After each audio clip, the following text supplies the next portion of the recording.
throughout time, there have been cultures all around the world that have created stories with similar characters and similar patterns in them.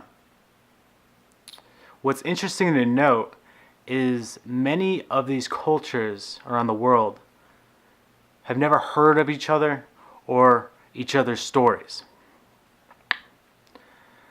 Today, we carry on this tradition through our movies, television shows, and literature. Also throughout time, we've had individuals try to interpret why there is these certain archetypal characters and patterns in these stories. Some mainstream examples would be Carl Jung, or a little bit easier to understand, Joseph Campbell.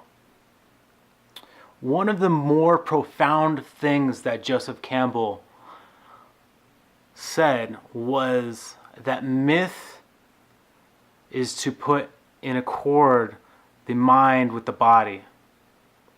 In other words, myth is to put ego in alignment with nature or God. And when he says the mind, often our mind can be very erratic. We can have what they call the monkey mind. And what Joseph Campbell is saying is that through myth, it aligns the mental energies to carry out or serve something higher, whether it be the body or something more.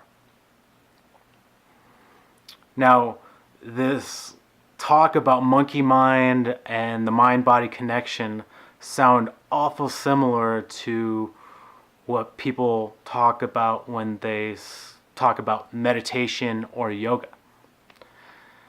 And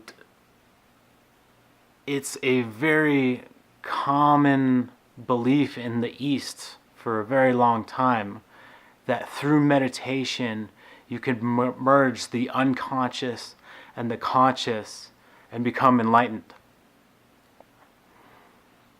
Now, is it possible for someone through myth to do the same?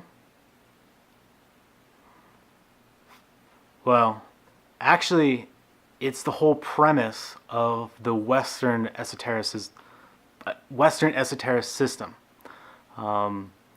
They believe by studying these archetypal energies, one can become enlightened. Some modes of this would be through alchemy, astrology, tarot, or the Kabbalah. Now, since we are a Western society, and we're more Western now, and we watch movies and television shows like crazy, we're so much more connected to myth. Is it more likely for us to become enlightened through myth or through meditation?